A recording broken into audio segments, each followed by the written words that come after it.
থেকে এত বৃষ্টি হচ্ছে, পিছনের বাগানে দেখো পুরো জল জমে গেছে। তা এখন দুপুরবেলা আসছে কাঁঠাল পাড়তে। অনেক আগে কাঁঠাল কিনতে আসে, কিন্তু এবারে উনি অনেক দেরি করে আসলো। তা যাই হোক, যে কয়টাই হোক না কেন, কয়েকটা তো পয়সা আসবে না। তো কাঁঠালগুলো আজকে বিক্রি করব। তো লাঠি ভেঙে যায়, মোটা একটা ডাল ভাঙ। শুভ সকাল আমার প্রিয় বন্ধুরা, তোমাদের সামনে আরও একটি নতুন ভিডিও নিয়ে চলে আসলাম। আমি পিঙ্কি, আর আমার ব্লগ চ্যানেলে তোমাদের অনেক অনেক ভালোবাসা আর অনেক অনেক স্বাগত।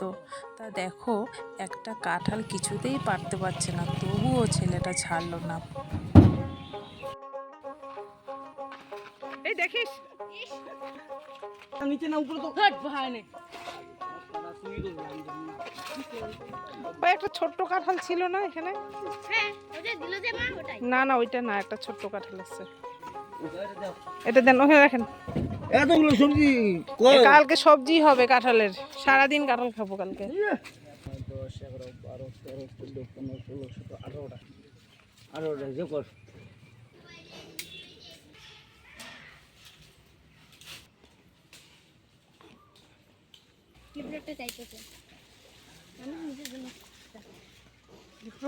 ওই যে এই যে খোলা একটা পড়ছে, এটা নেই, এই যে গাছের নিচে। হ্যাঁ হ্যাঁ,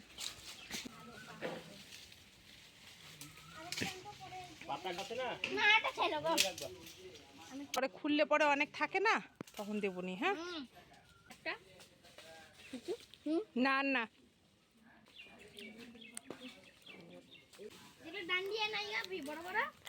দীপ্রকে একটা দে, তুই একটা নে। প্রতি বছর কাঁঠাল লিচু বিক্রি করে ভালো কয়েকটা টাকাই আসে, কিন্তু এবছর কাঁঠাল বিক্রি করে তেমন আর লাভ হইল না।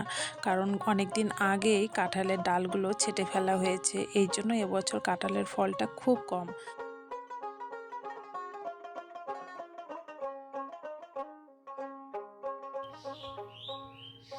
তো লিচু বিক্রি করলাম 400 টাকার, আর কাঁঠাল বিক্রি করলাম 90 টাকার। এই হলো 490 টাকার বিক্রি হইলো। তো ওইটা ছিল আমার কালকের ভিডিও। কালকে শরীরটা আমার এত খারাপ ছিল, মানে বলার মতো না। কোনো রকম রান্না করেই একদম শুয়েছিলাম, আর কিচ্ছু করি নাই, শুধু খাওয়া দাওয়াটুকু করেছি, ঠাকুর পূজা পর্যন্ত দিইনি। তাই আজকে ঘুম থেকে উঠে স্নান করে ঠাকুর পূজাটা দিয়ে ফেলছি। লিচু গাছতলায় যে লিচুর ডালগুলো রয়েছে, এখন ওগুলো ঝাড় দেবো, ঝাড় দিয়ে ফেলবো। তো দেখি, বড় বলছে করবে, তো ওইখানে একদম যাওয়াই যায় না, এত মৌমাছি ভন ভন করছে মৌমাছিতে।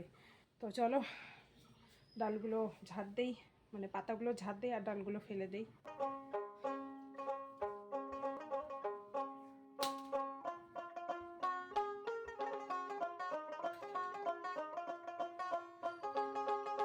আমাদের এই গাছের লিচুগুলো না খুব মিষ্টি, তাই দেখো ডালগুলো যে পড়ে আছে, এখানে প্রচুর প্রচুর মৌমাছি, মানে ধরতেই ভয় লাগছে। তা আমি গুটিয়ে রাখছি, তা বরকে বললাম এখনও রোদ আছে, তুমি এগুলোকে ফেলে দাও। তা ও বলছে না, আর একটু শুকাক, তারপরে ফেলে আগুন ধরিয়ে দেব। তা আর একটা গাছ কিন্তু আছে পিছনে, সেই গাছের লিচু কিন্তু এখনও বিক্রি করিনি, কারণ এই গাছের লিচুটা তাড়াতাড়ি পাকে আর ওই গাছের লিচুটা একটু দেরিতে পাকে। তা দেখি ওইটা কবে নিতে আসে। তা আজকে বরকে বলছি যে কিছু কাজ করি চলো। তা ওই যে ফুলের গাছ লাগাচ্ছে আর জঙ্গল পরিষ্কার করছে, কারণ আমাদের বাড়িটা এত বড়, এত জঙ্গল হয়, আর বর্ষার দিনে তো মানে বলার মতনই না। তোমরা তো দেখে বুঝতেই পারছো কতটা পরিমাণে জঙ্গল হয়। আর এই সময় না কাজের লোকও পাওয়া যায় না, জানো তো, বর্ষার দিনে করতেও চায় না। আর এত বৃষ্টি এত বৃষ্টি, তাই আর লেবারও নিতে পারছি না, কাজগুলোও করা হচ্ছে না। তা আজকে দুজনে মিলে অনেকটা বাড়ির কাজ করলাম, মানে জঙ্গল পরিষ্কার করলাম। মানুষ লাগে জঙ্গল কাটার জন্য।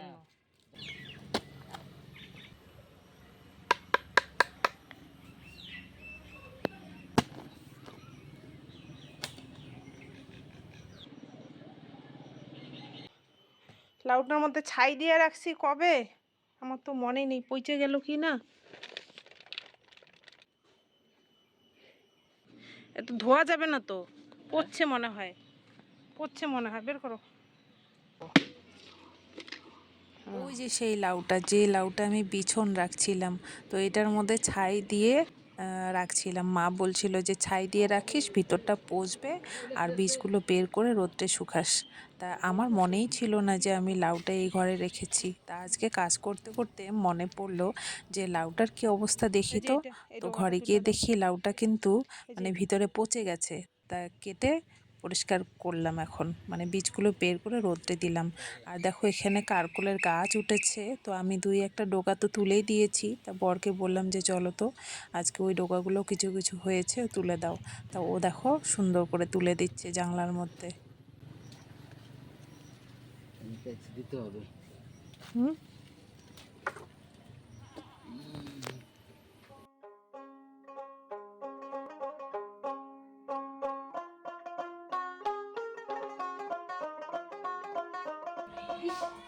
ছাগলটাকে বের কর না বাবা। এখন বাজে বিকেল 4টা, প্রচুর খিদে পেয়ে গেছে। তা সকালবেলা বিড়ালকে খেতে দিইনি আজকে, কারণ সকালবেলা যদি খেতে দেই তাহলে দুপুরে ভালো করে খায় না।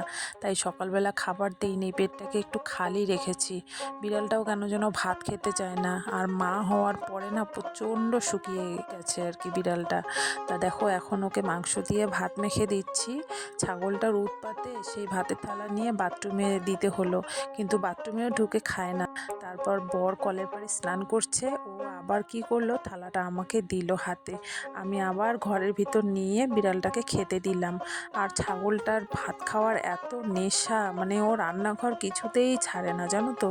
তা প্রচণ্ড খিদে পেয়ে গেছে, বর স্নান করছে, আমি ওকে ছাড়াই খেতে বসে গেছি। আর ছেলেও বলছে খাবে না। তা আমি খেয়ে দিয়ে তারপর ছেলেকে খাইয়ে দেব। তাই ওর ভাতের থালাটা একটা থালা দিয়ে ঢেকে রাখলাম আর আমি খেতে বসলাম। তা খেতে খেতে প্রচণ্ড বৃষ্টি পড়ছে, প্রচণ্ড পরিমাণে। দেখবে তোমরা, দেখবে কি আওয়াজই বুঝতে পারবে যে এত বৃষ্টি হচ্ছে। আর আমার খাওয়া প্রায় শেষই হয়ে গেল, তবুও বর আসতেছে না। আর ওর জন্য প্রতিদিনই আমাকে বিকেলবেলা ভাত খেতে হয় জানো তো। এই বন্ধুরা এটা দিয়ে একদিন আমার গলা কাটবো।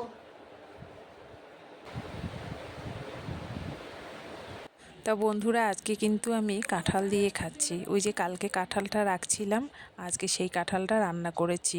কারণ এই তো কাঁঠাল সব বড় হয়ে যাচ্ছে, আর তো খেতে পারবো না, তাই আজকে শেষ কাঁঠাল খাচ্ছি। তো ভিডিওটা এখানেই শেষ করছি বন্ধুরা। সকলেই তোমরা ভালো থেকো, সুস্থ থেকো, দেখা হচ্ছে পরের ব্লগে।